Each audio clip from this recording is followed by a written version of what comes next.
Alexandra Villarol-Abrego et bienvenue à un autre épisode des Mardis AVA. Dans l'épisode d'aujourd'hui, je vais répondre à une question que j'ai reçue de la part de Sonia qui nous écrit depuis la France. Elle écrit: Bonjour Alexandra, j'ai eu une enfance très tumultueuse. J'ai été abusée sexuellement à plusieurs reprises et j'ai passé la majorité de mon enfance à aller de famille d'accueil en famille d'accueil. Étant maintenant à la fin de ma vingtaine, je me rends compte que je ne suis pas complètement en amour avec moi-même, ce qui affecte plusieurs aspects de ma vie, entre autres mes relations interpersonnelles et ma carrière. Je me rends compte aussi que c'est à cause de mon enfance, que c'est parce que j'ai été abusée durant mon enfance et que j'ai vécu plusieurs expériences traumatisantes que je suis de cette manière présentement. Pourriez-vous me donner quelques conseils sur comment s'aimer soi-même? Ce serait grandement apprécié. Merci infiniment, Sonia. Eh bien, merci infiniment à toi, Sonia, pour ta belle question.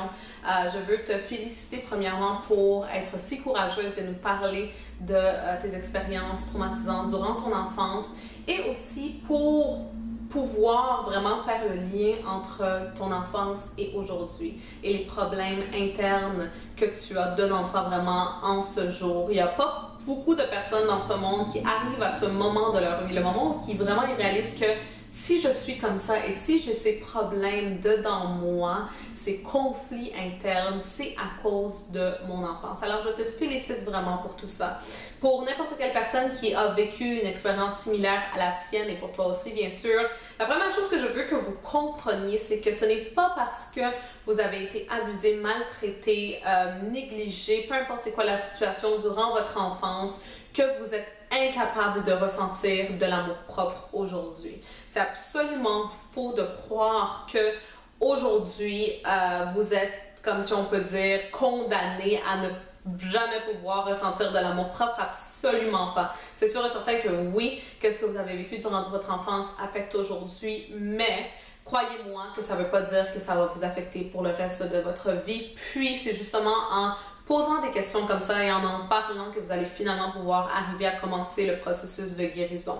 La première chose que je veux que vous compreniez, c'est que, et ça c'est pour n'importe quelle personne vraiment qui veut tout simplement s'aimer soi-même, c'est que l'amour propre en tant que tel, ce n'est pas quelque chose qu'on trouve dans d'autres personnes. Donc, plusieurs personnes vont croire que pour s'aimer soi-même, eh bien, il faut que durant notre enfance, on soit aussi aimé, que nos parents nous aiment, que les gens autour de nous aiment. Plusieurs personnes pensent que pour ressentir de l'amour propre, eh bien, il faut avoir des beaux vêtements. D'autres personnes pensent qu'il faut avoir de l'argent. D'autres personnes pensent qu'il faut avoir une bonne carrière. D'autres personnes pensent qu'il faut avoir un partenaire. Tout ça, c'est absolument faux. Tout ça, c'est tout simplement des mensonges que la société nous a enseignés. Parce que tout ça, vraiment, c'est faux. L'amour propre, ça vient de dedans toi. À l'intérieur de toi se trouve l'amour propre. Et là, je veux qu'on retourne en arrière un peu. On va aller penser à quand on avait à peu près 1 an, 2 ans, ou même 3 mois ou 6 mois, peu importe. Avant l'âge de 3 ans, quand on était des bébés, quand on venait d'arriver dans ce monde, je suis pas mal sûre que plusieurs d'entre vous ne vous souvenez pas c'est comment que c'était, vous n'avez aucun souvenir quelconque, même chose pour moi, je ne me souviens pas du tout. Mais si on regarde, on va dire à des enfants dans notre famille ou peu importe des bébés qu'on connaît, je suis pas mal sûre que tout le monde a déjà connu, été en contact avec un petit bébé, on peut voir que ce bébé est content. On peut voir que ses yeux brillent. On peut voir qu'il est satisfait avec qui il est et avec la vie qu'il mène. Cet enfant, il va aller devant le miroir puis il va pas se dire « Oh mon Dieu, je dois perdre du poids » ou « Je dois prendre du poids ». Il va pas se dire « Oh, mes cheveux doivent commencer à pousser » ou « Je devrais m'acheter une perruque » ou « Mes yeux doivent changer de couleur, il faut que ça soit une couleur plus belle » ou « Mes dents doivent commencer à pousser ». Absolument pas. Cet enfant se regarde devant le miroir et il s'aime de la façon qu'il est. Il est content avec ce qu'il est. Il ne voit aucun défaut quelconque, il ne porte aucun jugement à la personne qu'il est. Il est tout simplement content d'avoir un corps, d'être en vie et de pouvoir aller d'un endroit à l'autre. Et il est tellement curieux. Très souvent quand on voit des bébés, ils sont curieux, ils veulent tout toucher, ils veulent aller partout. Et ça, c'est parce que à cet âge-là, quand on était des enfants, c'était qui on était réellement. C'était vraiment l'essence de qui on était. Et ça, c'était l'essence de l'amour. Donc, on ressentait non seulement de l'amour pour nous-mêmes, mais pour tout ce qu'on voyait, tous les gens qu'on connaissait. Les bébés, j'en connais pas vraiment qui soient rancuniers. J'ai jamais connu un bébé qui soit rancunier ou qui soit raciste ou qui soit sexiste. J'ai jamais vu ça personnellement. Dites-moi si vous en avez déjà vu. Mais moi, personnellement, j'ai jamais connu un bébé qui portait des jugements sur d'autres personnes. Et ça, c'est parce qu'à ce moment-là de notre vie, au commencement de notre vie, on était qui on est vraiment, qui à la base on est. Mais là, qu'est-ce qui est arrivé? Qu'est-ce qui est arrivé, c'est qu'avec les années, les médias, donc la télévision, les magazines, peut-être nos parents, nos enseignants, les gens autour de nous, dans notre communauté, ont commencé à nous mentir. Ont commencé à nous raconter des mensonges. Ont commencé à nous dire que pour être aimé et accepté, eh bien, il fallait qu'on ressemble à un certain modèle de beauté. Que pour être aimé et accepté, eh bien, il fallait avoir de bonnes notes à l'école. Que pour être aimé et accepté, eh bien, il fallait avoir un bon travail, faire de l'argent, avoir une maison, avoir un certain âge, donc avoir une hypothèque, avoir des voitures. Alors, il fallait avoir toutes ces choses-là pour qu'on soit aimé, pour qu'on soit accepté et pour qu'on s'aime nous-mêmes. Que si on n'avait pas ces choses-là, que si on n'était pas comme ça, on ne pouvait pas s'aimer nous-mêmes. Mais tout ça, c'est des mensonges. C'est des mensonges que la société nous a enseignés. Et ça, c'est la première chose que je veux que tu comprennes. L'amour-propre, c'est pas quelque chose que tu dois aller chercher en dehors de toi. L'amour-propre, il est déjà dedans toi, mais en ce moment, il est caché, il est enterré, si je peux dire, sous un tas de jugements, de critiques, de mensonges, de fausses idées, de ton ego aussi. Ton ego te fait croire certaines choses qui ne sont pas vraies. Et bien, toutes ces choses-là sont en train d'enterrer vraiment ton amour-propre. Alors, ton amour-propre, vraiment, si tu veux t'aimer toi-même et ressentir de l'amour-propre, il va falloir que tu ailles creuser dedans toi. Après avoir désenterré, si on peut dire, ce trésor d'amour-propre qui se trouve à l'intérieur de toi, eh bien, tu vas devoir passer par le processus d'acceptation. Le processus d'acceptation, ça va être de vraiment accepter qui tu es, pour qui tu es et comment tu es, et pas vouloir changer rien, soit physiquement ou émotionnellement, de la personne que tu es. J'adore aller dans la nature pour voir les leçons que la nature a à nous apprendre, parce que oui, la nature nous apprend plusieurs leçons, comme par exemple, juste une d'entre elles, ça pourrait être les saisons. Comment après l'hiver vient le printemps, comment après la pluie vient le beau temps, comment, par exemple, si tu ne cultives pas durant l'été, eh bien, en hiver, tu vas peut-être avoir faim. Mais bref, il y a plusieurs leçons que la nature a à nous apprendre. Et là, je vais vous donner un exemple. Je vais vous donner l'exemple des fleurs. On aime tous les fleurs. Je ne connais pas personne qui n'aime pas les fleurs, à moins que vous ayez des allergies, bien sûr. Mais les fleurs sont belles à voir, pleines de couleurs, pleines de vie. Elles sont magnifiques. Et là, on va dire une rose.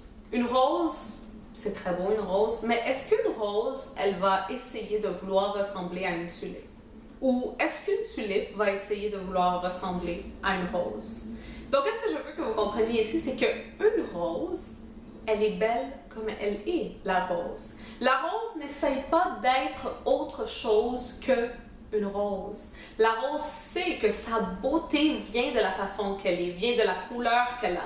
Elle n'essaye pas d'avoir les couleurs, on va dire mauve, peu importe, que la tulipe elle a, parce qu'elle sait que la tulipe c'est une tulipe et elle c'est une rose. Et la tulipe, elle sait que la rose c'est la rose, mais moi je suis une tulipe et moi je suis belle de la façon que je suis. Très souvent, il y a beaucoup de personnes dans ce monde qui sont des roses, mais qui essayent d'être des tulipes. Et d'autres qui sont des tulipes, mais qui essayent d'être des roses. Qu'est-ce que je veux que vous compreniez, c'est que vous êtes belle ou beau de la façon que vous êtes. Et là, je parle de beauté intérieure et extérieure. Donc, si vous êtes une tulipe, essayez pas d'être une rose. Si vous êtes une rose, n'essayez pas d'être une tulipe. Vous êtes correct de la façon que vous êtes. Et j'ai un petit scoop à vous dire. Peu importe comment tu vas essayer d'être une rose, si tu es une tulipe, tu vas rester une tulipe. Et si tu es une rose, peu importe comment tu essayes, tu te forces pour devenir une tulipe, tu vas quand même rester une rose. C'est vraiment aussi simple que ça. Donc, il n'y a pas de façon que tu vas pouvoir te changer, devenir quelque chose que tu n'es pas. Tu es qui tu es. Et la meilleure chose que tu vas pouvoir faire pour ta paix d'esprit, pour toi-même, ça va être de t'accepter de la façon que tu es. Et là, je vais donner encore un exemple qui vient de la nature et encore une fois des fleurs. Une fleur, vraiment, quand elle commence à pousser, là, elle arrive à sa plénitude et elle est pleine de vie et elle est pleine de couleurs et elle est vibrante, eh bien, il faut absolument la nourrir. Parce que si on ne la nourrit pas avec de l'eau et avec du soleil, eh bien, cette fleur, peu importe comment qu'elle est magnifique et belle, éventuellement elle va sécher et elle va mourir. Et c'est la même chose pour toi et ton amour propre. Il faut que tu te nourrisses. Et pour nourrir ton amour propre, il va falloir que tu nourrisses trois choses. La première chose, ça va être ton corps. La deuxième chose, ça va être ton intellectuel. Et la troisième, ton esprit. Ton corps, parce que ça, c'est tout ce qu'il y a à ici à l'extérieur, mais aussi ce qu'il y a à l'intérieur. Par exemple, tes poumons. Si tu dis que tu t'aimes toi-même, mais tu fumes à tous les jours, par exemple, il y a un problème. C'est pas de l'amour propre. Si tu sais qu'en fumant une cigarette à tous les jours, tu es en train de peu à peu abîmer ton poumon, qui fait partie de ton corps, qui te permet de respirer, eh bien, c'est pas de l'amour propre, parce que tu sais que tu es peu à peu en train de te tuer, en train de te détruire. C'est la même chose pour ta nutrition.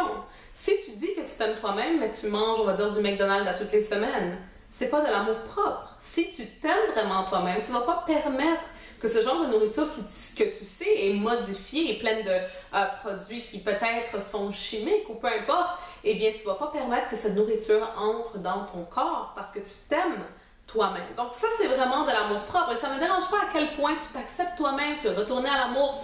Si tu n'es pas en train de nourrir ton corps, pas seulement de la nourriture, mais en train de prendre soin de ton corps, faire des exercices, etc., eh bien, il y a un certain manque d'amour propre. La deuxième chose, c'est ton intellectuel.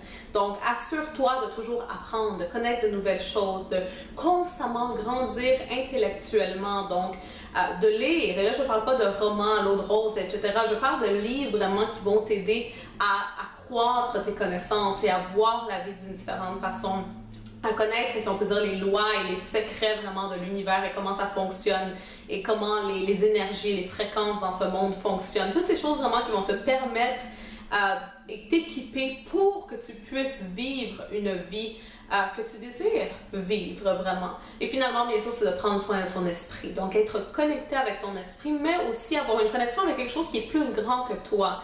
Plusieurs l'appellent l'univers, d'autres le Bouddha. Moi, personnellement, je l'appelle Dieu. Ça ne dérange pas comment tu veux l'appeler. L'important, c'est juste de savoir que tu n'es pas le plus puissant, le plus incroyable. Il y a quelque chose de plus puissant que toi dans cet univers qui est en train de contrôler les choses et de savoir que cette chose-là te protège, si on peut dire. Alors, c'est vraiment tout pour aujourd'hui. J'espère que la vidéo n'a pas été trop longue. Sonia, j'espère que cette vidéo t'a aidé à comprendre vraiment que l'amour propre, ça vient de toi. C'est toi qui dois t'accepter, c'est toi qui dois le nourrir et ça ne vient pas de l'extérieur. Donc oui, tu vas passer par ces expériences qui étaient très traumatisantes quand tu étais, je m'excuse, un enfant, mais ça ne veut pas dire qu'aujourd'hui, tu ne peux pas faire le choix de changer tout ça et de décider, dès aujourd'hui, je vais m'aimer moi-même, je vais retourner à l'amour, je vais m'accepter pour qui je suis et je vais finalement, bien sûr, nourrir cet amour propre que j'ai pour moi.